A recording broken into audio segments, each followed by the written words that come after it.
चंद्रयान पर क्रिकेट वाली कमेंट्री सुनाऊं क्या? ये देखिए, नरेंद्र मोदी स्टेडियम पूरा खचाखच भरा है और इसरो के वैज्ञानिक भी पूरी तैयारी के साथ आए हैं। उन्हें फ्री हिट करने का मौका दिया गया है और ये क्या, इसरो के वैज्ञानिकों ने लगाया जोरदार शॉट और ये चंद्रयान 2 पृथ्वी के गुरुत्वाकर्षण से बाहर निकलता जा रहा है। ये क्या, दर्शक दीर्घा में बैठी कांग्रेस नेहरू को याद कर भावुक हुई जा रही है। लेकिन चंद्रयान 2 की गति बहुत तेज है। वो चंद्रमा के गुरुत्वाकर्षण क्षेत्र में पहुंचता जा रहा है और देश के लोगों के साथ साथ कांग्रेस की धड़कनें भी बढ़ती जा रही हैं। दर्शक दीर्घा में बैठी देखिए कांग्रेस कैसे नेहरू नेहरू और मनमोहन के नारे लगा रही है। अब बस वो पल आने ही वाला है कि चंद्रयान 2 चांद की सतह को छू लेगा और भारत इतिहास बना लेगा। वैज्ञानिक पूरे कंसंट्रेशन के साथ लगे, वो अपने दिमाग को इधर उधर डाइवर्ट नहीं करना चाहते, कोई कोताही नहीं बरतना चाहते हैं। लेकिन ये क्या, कांग्रेस तो रुकने को तैयार नहीं है और उसने पूरा क्रेडिट नेहरू को दे दिया है।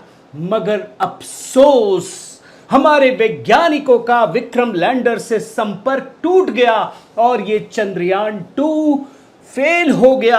मगर ये क्या, कांग्रेस ने पलटी मार दी और सारा दोष मोदी पर फोड़ दिया। 2 विंडो दिखाऊं क्या? देखिए ना, मैं तो थक गया। देख लीजिए, चंद्रयान अगर सफल हो जाए तो कांग्रेस को क्रेडिट, नेहरू जी को क्रेडिट, लेकिन अगर फेल हो जाए, फ्लॉप हो जाए, तो जिम्मेदार कौन? मोदी। 2 विंडो में। और हां, याद रखिए, जो कांग्रेस कह रही थी कि सब नेहरू और मनमोहन ने किया है, वो कहने लगी कि ये तो मोदी का प्रोजेक्ट था। चंद्रयान 2 की बात कह रहा हूं और बयान सुनिए। ये कांग्रेस के सबसे कद्दावर मंत्री छत्तीसगढ़ में अमरजीत भगत, सुनिए इनके बयान को। अभी तक तो मोदी जी केवल दूसरे के किए में फीता काटते थे, उद्घाटन करते थे, वाहवाही लेते थे। पहली बार चंद्रयान 2 लॉन्च करने गए और अब चंद्रयान 3 की बारी है। मंजिल करीब है और कांग्रेस ने दर्शक दीर्घा में बैठकर नेहरू नेहरू के नारे लगाने फिर से शुरू कर दिए। देख लीजिए ये रिपोर्ट। अब ये तो क्रेडिट लेने वाला तरीका हो गया दोस्तों, मगर मोदी को गाली देने के भी कई तरीके हैं। वो भी दिखा दूं क्या आपको? जैसे आप मजाक उड़ा दो। कर्नाटक के एक शिक्षण संस्थान के लेक्चरर ने किया, या फिर अपने पूर्व प्रधानमंत्रियों को क्रेडिट दे दो, सामने वाला छोटा हो जाएगा, मतलब मोदी जी। या फिर ये बताओ कि मोदी ने क्या किया, ये तो वैज्ञानिकों ने किया है। और जब मौका मिले तो प्रकाश राज जैसे लोगों को आगे करके वैज्ञानिकों और चाय वाले का भी मजाक उड़ा दो। और हां, बीच बीच में कमियां भी ढूंढते रहो ताकि मोदी पर निशाना साधा जा सके, जैसे अभी लूना 25 का मौका मिल गया। मगर आज मैं दोस्तों आपको कुछ ऐसी कहानी दिखाऊंगा जिस चंद्रयान मिशन को लेकर हर किसी की नजरें टिकी हुई है। आखिर उस रास्ते में कांग्रेस ने अपने शासनकाल में किस प्रकार से रोड़े अटकाए, आज इसी को डिकोड करूंगा। साथियों नमस्कार, मैं हरिश्चंद्र बर्णवाल। चंद्रयान पर या हमारे देश के वैज्ञानिकों की उपलब्धि पर चर्चा करने से पहले एक कहानी सुनाता हूं। एक आदमी रास्ते पर पैदल चला जा रहा था। रास्ते में उसे एक बहुत बड़ा पत्थर मिला। उसे लगा कि अगर ये पत्थर हटाया ना गया तो किसी को चोट भी लग सकती है। फिर जानते हैं उसने क्या किया? उसने बड़ी मेहनत के साथ उस पत्थर को एक पेड़ के नीचे लाकर रख दिया। वहां थोड़ा सुस्ताया, उस पर अपना ऊँट देकर, और फिर वहां से चला गया। इसके बाद उसी रास्ते पर एक चित्रकार गुजर रहा था। उसने देखा एक पेड़ है, पेड़ के नीचे पत्थर भी है, तो वो उसी पेड़ के नीचे बैठ गया। फिर चित्रकार था तो चित्रकारी करने लगा। चित्र बनाते बनाते उस पत्थर पर उसका एक लाल रंग गिर गया। तो जो पत्थर का एक हिस्सा है ना वो सिंदूरी रंग दिखने लगा। अब चित्रकार के जाने के बाद दोस्तों वहां से एक फूल वाला गुजर रहा था, तो वो वहीं पर बैठकर अपना माला गूंथने लगा। अब गूंथते गूंथते वहां पर कुछ फूल भी गिर गया। तो आप समझिए कि जब गिर गए तो उसने छोड़ दिया कि भाई सुहाना चीज़ है, मौसम है, सब कुछ है। और जानते उसके बाद क्या हुआ? उसके बाद ये हुआ कि जो भी राहगीर उस रास्ते से गुजरने लगे तो वो देखे पेड़, पेड़ के नीचे पत्थर, पत्थर पर सिंदूरी रंग, फूल। तो सारे पूजा करने लगे कि भैया कुछ ना कुछ तो बड़ा विशिष्ट है, यहाँ देवता प्रकट हुए। जो अपनी मान्यता है हम लोगों की, हम तो प्रकृति की भी पूजा करते हैं ना। ऐसे मत देखिए कि मतलब पत्थर को पूजने लगे या कुछ भी नहीं, ये प्रकृति की पूजा है। तो लोग जो भी वहाँ से गुजरने लगे वो पूजा करने लगे, उसकी मान्यता बढ़ने लगी। लेकिन पेड़ को ईर्ष्या हो गई। पेड़ को लगा कि अरे अभी तक लोग सुस्ताने के लिए मेरे छांव पे बैठते थे, अब ये पत्थर की पूजा होने लगी। उसे बड़ा गुस्सा आया। फिर जानते हैं जब लोग नहीं थे तो उस पेड़ ने उस पत्थर को उठाकर दूर कहीं फेंक दिया। क्या उसे लगा कि लोग आएंगे तो अब हमारे शरण में रहेंगे, वो छांव पे बैठेंगे, फिर हमारी जो महानता है वो दिखेगी, मतलब हमारा बड़प्पन दिखेगा। लेकिन जानते हैं क्या हुआ? जब लोग वहां पर आए, पहुंचे, तो देखा कि यह पत्थर तो है नहीं जिसकी हम पूजा करते थे। तो लोगों को लगा कि ये तो बड़ा अपशगुन है यार, ये पेड़ तो सही नहीं है। तो जानते उसने क्या किया? लोगों ने उस पेड़ को काट दिया और काट करके फेंक दिया। तो कुल मिलाकर इस कहानी का मोरल ऑफ द स्टोरी क्या है? ये है कि जो ईर्ष्या उस पेड़ ने की उसे उसका परिणाम मिल गया। लेकिन अब कहानी में आइए दोस्तों, इस कहानी में पेड़ की ईर्ष्या जो पत्थर से है, वही ईर्ष्या आज कांग्रेस और लेफ्ट लिबरल इकोसिस्टम प्रधानमंत्री मोदी और उनकी सरकार से करता है। उसे इस बात से ईर्ष्या होती है कि प्रधानमंत्री मोदी की बात को इस देश के लोग इतना क्यों सुनते हैं। फिर प्रधानमंत्री मोदी की महत्ता को कम करने के लिए वो अलग अलग बहाने ढूंढते हैं। कभी गाली देते हैं, कभी दूसरे बहाने ढूंढते हैं, कभी कमियां ढूंढते हैं और कभी सारा क्रेडिट खुद ही ले लेना चाहते हैं। अब आइए आपको मैं चंद्रयान की कहानी दिखाता हूं। आप ये तो समझ रहे हैं ना दोस्तों, मीडिया में देख करके, कि चंद्रयान इस समय पूरी दुनिया के लिए बहुत महत्वपूर्ण हो गया है। लेकिन क्यों महत्वपूर्ण हो गया, इसे समझने के लिए आपको लूना 25 मिशन की बात को समझना जरूरी है। और ये लूना 25 कौन? जो रूस का मिशन था। इसका मतलब ये है कि इस दुनिया का हर एक देश प्राकृतिक संसाधनों पर कब्जे के लिए चांद पर पहुंचना चाहता है। और इसीलिए रूस ने एक खेल किया, उसके अलावा भी एक खेल किया रूस ने क्या किया कि भारत के चंद्रयान 3 मिशन के करीब 1 महीने बाद, और ये डेट है 14 अगस्त, उसने चंद्रमा पर अपना मिशन भेज दिया। उसे लगा कि हम तो बड़े शक्तिशाली रहे हैं, तो उसने फिर भी चीन की मदद ली और ये कोशिश की कि भारत के चंद्रयान 3 से पहले चंद्रमा पर अपना मिशन उसी दक्षिणी ध्रुव पर उतारे, जो अपने आप में यूनिक होगा, क्योंकि उस जगह पर आज तक दुनिया का कोई देश अपने सिस्टम को भेज नहीं पाया है। लेकिन हुआ क्या, आप ये देखिए, रूस और चीन मिलकर जिस मिशन को अंजाम दे रहे थे वो लूना 25 वहां पहुंचते ही क्रैश कर गया। यानी चांद पर जो बादशाहत कायम करने का सपना है ना रूस और चीन का, वो टूट गया। लेकिन सिर्फ सपना ही नहीं टूटा दोस्तों, बल्कि इनकी जो साख है रूस और चीन की, उसको भी धक्का लगा। और ऐसे में पूरी दुनिया की निगाहें भारत के चंद्रयान 3 पर टिक गईं।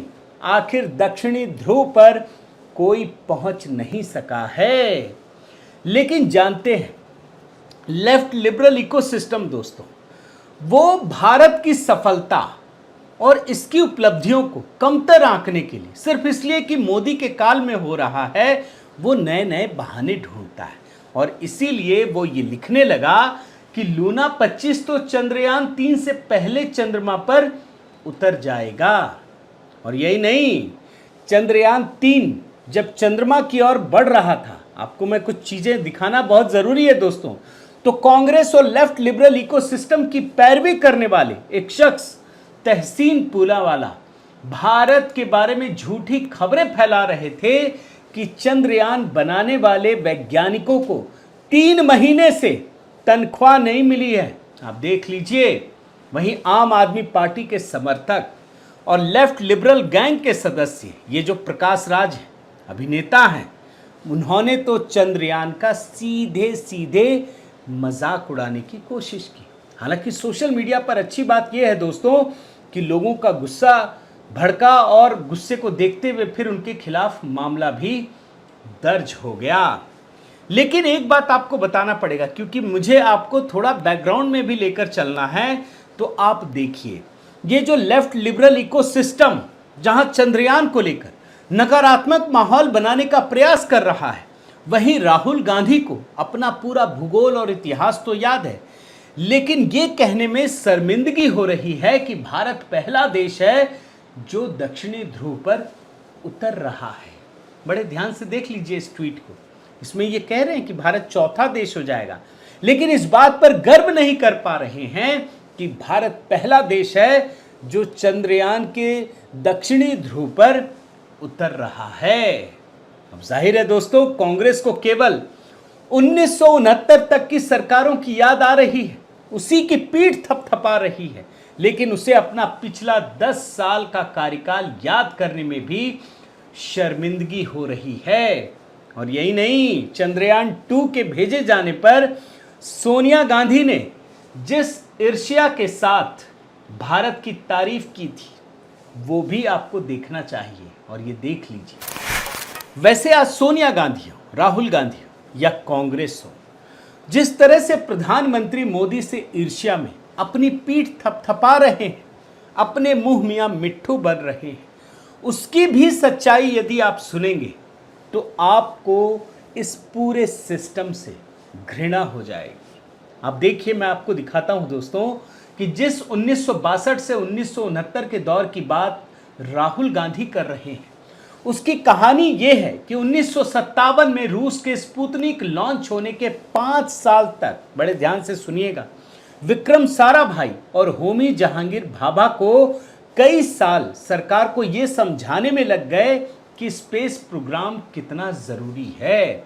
फिर कहीं जाकर 1962 में प्रधानमंत्री नेहरू ने होमी जहांगीर भाभा को स्पेस विभाग बनाने और चलाने की अनुमति दी। उस समय सिर्फ विक्रम साराभाई और होमी जहांगीर भाभा को इस स्पेस टेक्नोलॉजी के भविष्य का अंदाजा था। 1962 में डिपार्टमेंट ऑफ एटॉमिक एनर्जी के तहत, आप देखिए, Indian national committee for space research बनाया गया। उस समय डिपार्टमेंट ऑफ एटॉमिक एनर्जी के सेक्रेटरी होमी जहांगीर भाभा थे। लेकिन आपको ये जानकर आश्चर्य होगा, बहुत वायरल तस्वीर है दोस्तों, लेकिन आज ये याद करना इसलिए जरूरी है कि कांग्रेस उसी का ढोल पीटती है।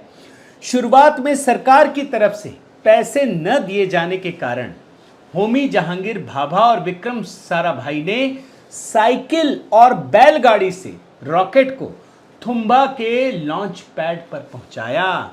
बड़ा वायरल रहा है, साइकिल और बैलगाड़ी से ये रॉकेट पहुंचाया गया था।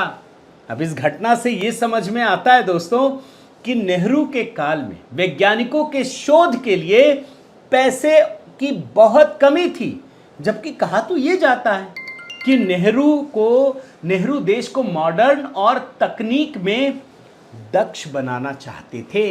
यही कहा जाता था ना कि नेहरू बड़े प्रगतिशील थे, वो तो वैज्ञानिक सोच के थे, लेकिन यहां तो पैसे की कमी दिख रही है।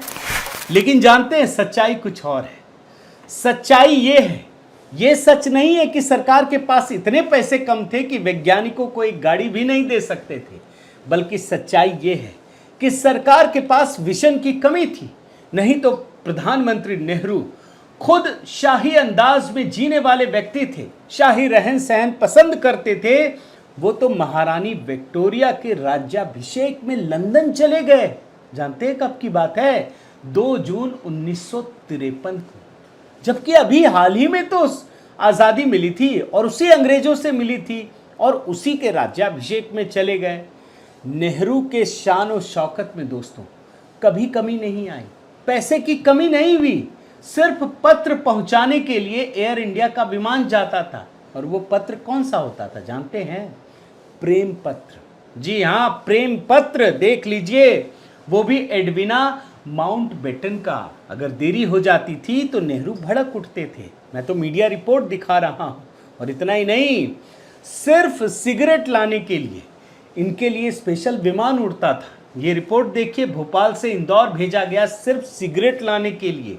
और इतना ही नहीं, ये जो नेहरू गांधी परिवार है ना, ये शाही अंदाज में जीता था। इसके लिए धन की कमी नहीं होती थी। प्लेन में बर्थडे वाला भी देखा होगा आपने।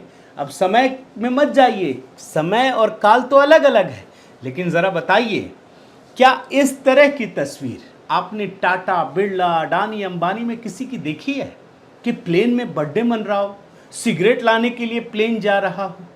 तो इसका मतलब है कि आपकी नीयत क्या थी, ये आप समझने की कोशिश कीजिए।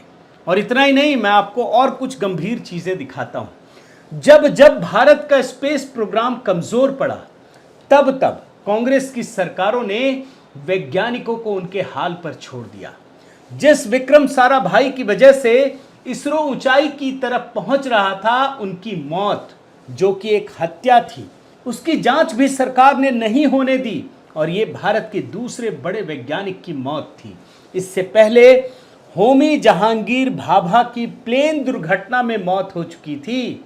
आप रिपोर्ट देखते चले जाइए। और मैं आपको एक छोटा सा बयान विक्रम साराभाई की बेटी का सुनाता हूं। आप देखिए, वो बता रही हैं कि वो मिस्ट्री था, वो मर्डर था। सुन लीजिए। मिस्ट्री ही रहेगी, लेकिन पूरा यकीनन है कि वो मर्डर था। यानी 50 साल बाद भी ये रहस्य आज भी रहस्य बना हुआ है। और इतना ही नहीं, आगे बढ़िए। जब भारत के वैज्ञानिक देश में ही क्रायोजेनिक इंजन बनाने में जुटे थे, याद है ना क्रायोजेनिक इंजन, कैसे भारत को बेइज्जत करने का प्रयास किया था अमेरिका ने, रूस को मना किया, रूस ने दिया नहीं। उस समय जब इस देश के वैज्ञानिक उस क्रायोजेनिक इंजन को बनाने में जुटे थे, तभी 1994 में इस प्रोजेक्ट के सबसे महत्वपूर्ण वैज्ञानिक नंबी नारायण को जासूसी के फर्जी आरोप में प्रताड़ित किया गया। और ये जो नंबी नारायण पर फर्जी आरोप लगाया, वो किसने लगाया? कांग्रेस का सबसे करीबी अधिकारी आर.बी. श्रीकुमार था, जिसने फर्जी जासूस कांड की कहानी और चरित्रों को ढालकर केरल में नंबी कुमार को केरल पुलिस के जरिए गिरफ्तार करवा दिया गया। इस वैज्ञानिक की पूरी जिंदगी बर्बाद कर दी गई, ये बात आप समझ लीजिए। और आर.बी. कुमार ने ये पूरा खेल किसके साथ खेला? अपने साथी रतन सहगल के साथ मिलकर किया था, जो CIA का एजेंट था। और ये रतन सहगल वही अधिकारी है दोस्तों, जिसने हामिद अंसारी को ईरान में रॉ के अधिकारियों के बारे में बताया था, जिसके बारे में उन देशों को पता चला। लेकिन मैं आपको फिर से आर.बी. कुमार के बारे में बताता हूं। झूठे केस बनाकर राजनीतिक फायदा लेने में ये शख्स माहिर था। इसी तरह इसने, अब आगे बढ़िए और देखिए, कनेक्शन जोड़िए। इस आदमी ने 2002 के गुजरात दंगों में कांग्रेस के लिए साजिश की थ्योरी को गढ़ा और कांग्रेस ने हर तरह से उसका साथ दिया। लेकिन क्या हुआ, अब आगे का नतीजा भी आपको बता देता हूं।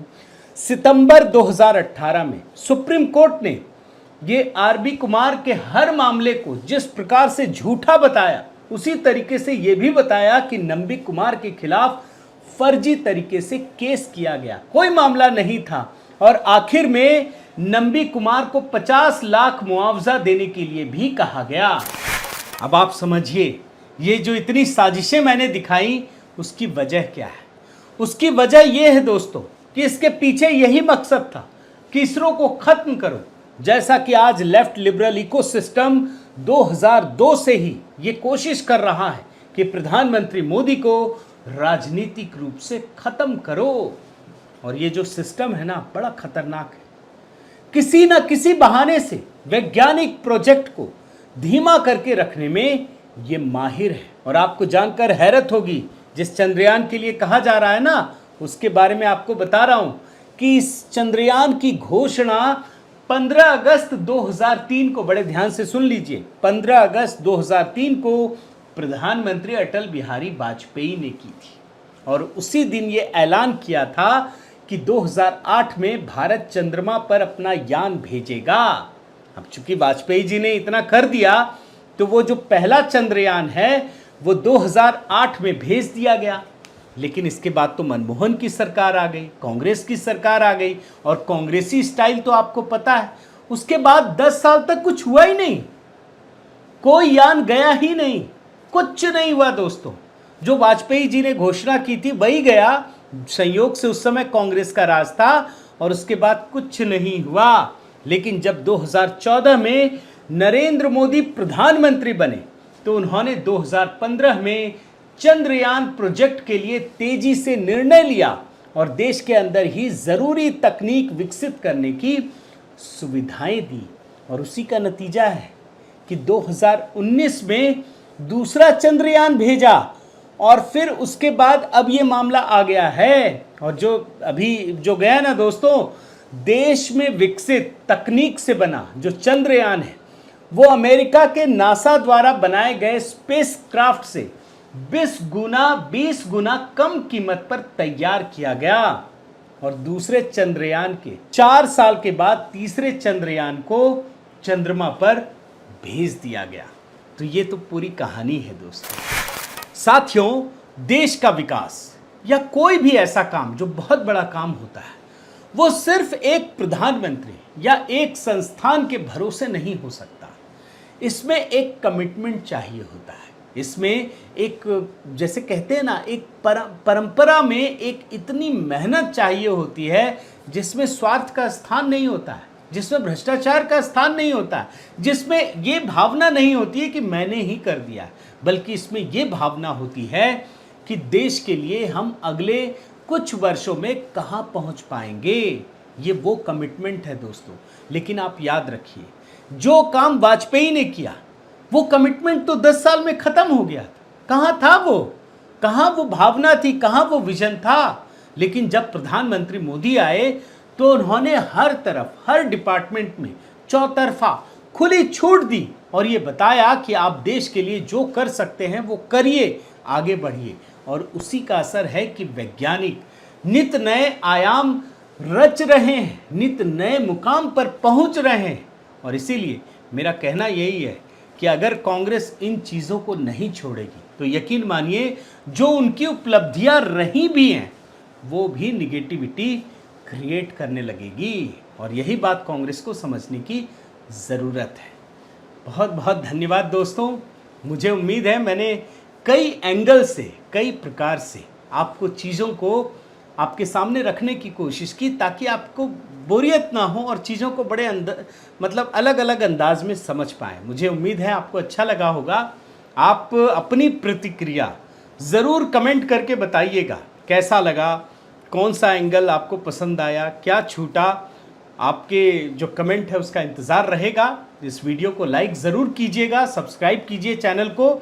मैंने देखा बहुत सारे अभी भी साथी बचे हुए हैं जो वीडियो देखते हैं। अगर आपने नहीं किया है तो आप ज़रूर सब्सक्राइब कीजिए, साथ ही बेल आइकन को प्रेस करना मत भूलिएगा।